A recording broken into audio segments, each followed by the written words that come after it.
Welcome, curious minds, to another deep dive. You know, when we talk about financial success, it's easy to think, okay, it's all about the numbers. Income, investments, net worth. We track it all. We want more zeros, right?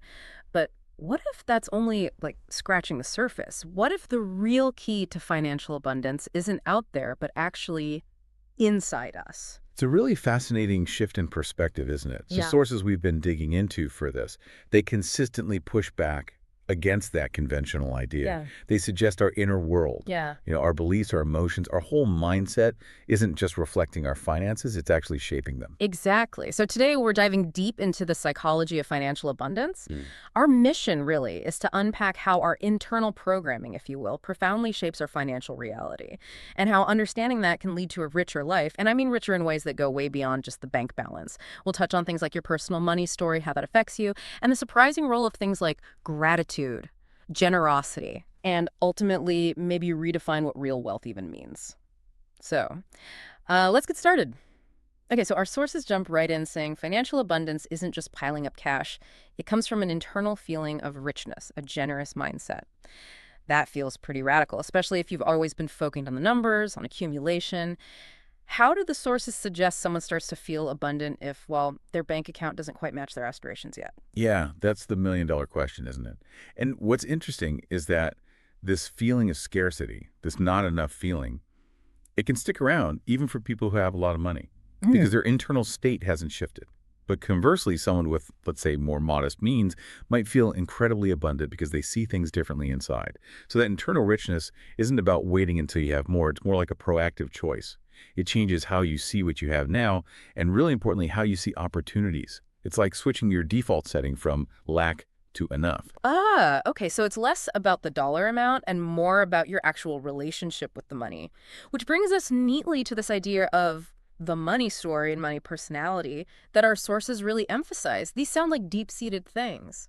How do they show up in ways maybe we don't immediately recognize, and how can we even start to, uncover them? Well, your money story is basically the narrative you've unconsciously built around money your whole life. Mhm. It's not just what you were told, like save your pennies. Mhm. It's also the unspoken stuff, watching your parents, maybe hushed conversations, or even big arguments about money. Maybe you picked up that money equals power, or it's bad, or it's something you have to hoard because you're scared. Right. And these stories, they aren't just memories. They kind of express themselves through your money personality. That's how the beliefs turn into behavior. So for instance, if you grew up hearing you have to work twice as hard, you might become someone who works constantly but never feels Yeah. financially safe, no matter what you earn. Or if you saw money causing conflict, maybe you just avoid dealing with your finances altogether, subconsciously creating chaos because, well, that confirms your story. Wow, that's, yeah, incredibly insightful. It's not just the obvious lessons, but the whole emotional vibe around money we absorb.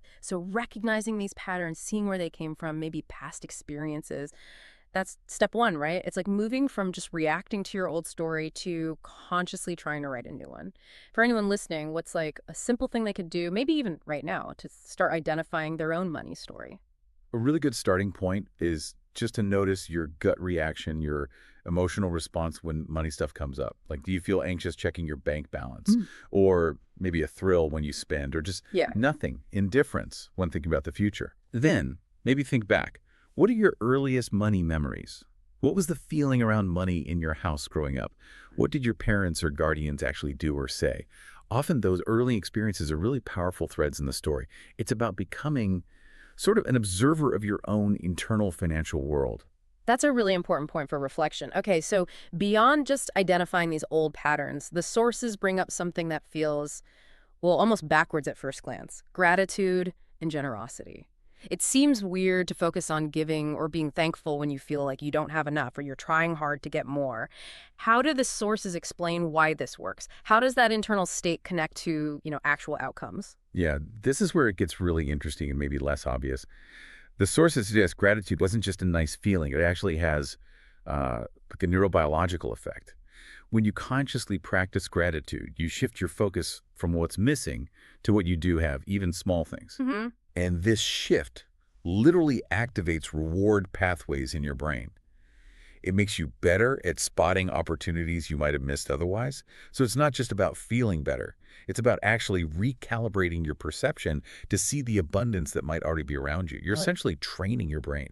So it's an active practice, not just a passive feeling. It changes how you see and interact with things. Okay. But what about generosity? That feels even more paradoxical if you're focused on building wealth. Give stuff away. Right. It does seem counterintuitive, but the insight here is that generosity acts as this powerful signal both to yourself and others that you believe you have enough to share. When you give, and it could be money, sure, but also time, knowledge, connections, you're operating from that abundance mindset, not scarcity. This actually tends to reduce anxiety and kind of paradoxically opens you up to receiving more. It reinforces a belief in flow and reciprocity. Think about someone who freely shares their expertise, not really expecting a direct payback.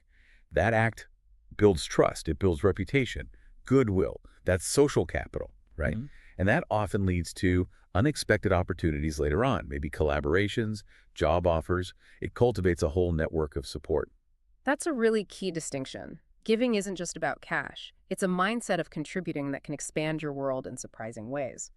Okay, so building on that idea of expanding your capabilities, the sources then pivot to investing in yourself. This isn't just a feel-good platitude, is it? How does personal growth link directly to financial abundance, according to what we've read? No, it's definitely not just a platitude. It's presented as a very strategic move. The sources strongly argue that your human capital, so your skills, your knowledge, your health, even your network, that's probably your most valuable high-yield asset. Right. So investing time or money in learning a new skill, getting more education, maybe a certification that makes you more valuable, even just prioritizing health, like exercise and sleep. These aren't luxuries. They're framed as direct investments. They increase your earning potential, make you more resilient if the economy shifts, boost your adaptability, like maybe learning some in-demand software opens up new job options. Or improving your communication skills helps you step into leadership roles that pay more. These are tangible returns on investing in you. That makes total sense. You're increasing your own inherent value. And this idea of enhancing your value, it seems to lead naturally into how we view money itself. The sources suggest seeing money not just as, like, static stuff, but as an energy to be respected and managed consciously. What does that actually look like in practice for someone listening? Yeah, thinking of money as energy means recognizing that it flows. It comes in, it goes out. If you just hoard it out of fear, it's like damming a river, the flow stops. If you spend it carelessly, without intention, it's like water just gushing away pointlessly. Yeah. So respecting and managing it consciously means being mindful about where it comes from, what its purpose is for you, and where it's going. It means being intentional with your saving, your spending, your investing. Making sure those actions align with your deeper values and goals, not just reacting to ads or, keeping up with the Joneses or those old unconscious patterns. It's about being a conscious steward, directing that energy effectively towards what matters to you. Conscious stewardship. I like that phrase. That feels empowering. But, for someone trying to actually do this, how do the sources suggest balancing immediate financial pressures, like bills needing paying, with these deeper values? It's one thing to say spend intentionally, but maybe harder when things are tight. That's a very real challenge, absolutely. The suggestion is offered to start small. Find maybe just one area where your spending feels more reactive than intentional. Maybe it's those little impulse buys online or coffees out every day. And then just create a small pause. Before you buy, ask yourself, okay, does this actually align with my values? Is this directing my money energy where I truly want it to go? It's about building that tiny gap between the impulse and the action. Over time, even these small, consistent shifts start to build momentum. They help align your financial behavior more closely with your bigger life goals, even when there are pressures. You're just finding small pockets where you can be intentional and starting there. That sounds like a much more engaged and, empowering way to relate to your finances. So all these pieces, understanding the money story, practicing gratitude and generosity, investing in yourself, seeing money as energy, they seem to all point towards a bigger picture, a broader, more holistic definition of what true wealth really is. It's clearly not just financial freedom, is it? No, not at all. The sources are quite explicit about this. True wealth includes financial freedom, sure, but it's also found in things like emotional freedom, deep relationships, and that ongoing practice of giving or contributing. I mean, financial freedom might give you the option to do things, but without emotional freedom. Right. Like the ability to manage your inner state, handle challenges without getting totally derailed, experience real joy. Those options can feel kind of empty. Yeah. You might be able to afford a fancy trip, but if you're just riddled with anxiety the whole time, what's the real value? And the deep relationships part. Yeah, money definitely can't buy that. But it adds a richness to life that, a huge bank account alone just can't provide. It points to a more rounded kind of fulfillment. Exactly. And the continuous practice of giving loops, back to what we talked about with generosity, it reinforces that sense of purpose, of connection, which are really fundamental human needs. So true wealth isn't just one number on a spreadsheet. It's more like this interconnected web. Financial stability, yes, but also inner peace, strong social connections, and feeling like you're making a meaningful contribution. It's about having a rich life, not just a rich bank account. What really stands out to me is how integrated it all is. It's not about choosing one thing over another like inner peace or financial success. Yeah. It's about seeing how our internal world really does support and shape the external one, creating this whole ecosystem of abundance. Precisely. Each part feeds the others.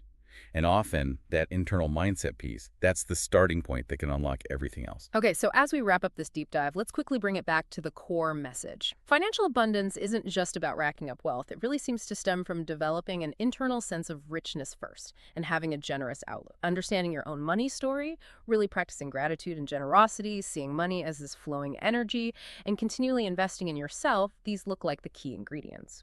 Yeah, and connecting it all together. True wealth, the kind that feels really fulfilling, isn't just about the money. It includes that emotional freedom, the quality of your relationships, and finding ways to continuously give back. So maybe the final thought to leave you with is this. If financial abundance really does start with that internal sense of richness and generosity, what's just one small internal shift, maybe even a thought or an intention that you could make today to start cultivating that richer life for yourself. Something to definitely reflect on. We really encourage you to keep thinking about how your inner world can transform not just your finances, but your whole sense of abundance and fulfillment in life. It's a powerful journey. Thanks so much for diving deep with us today.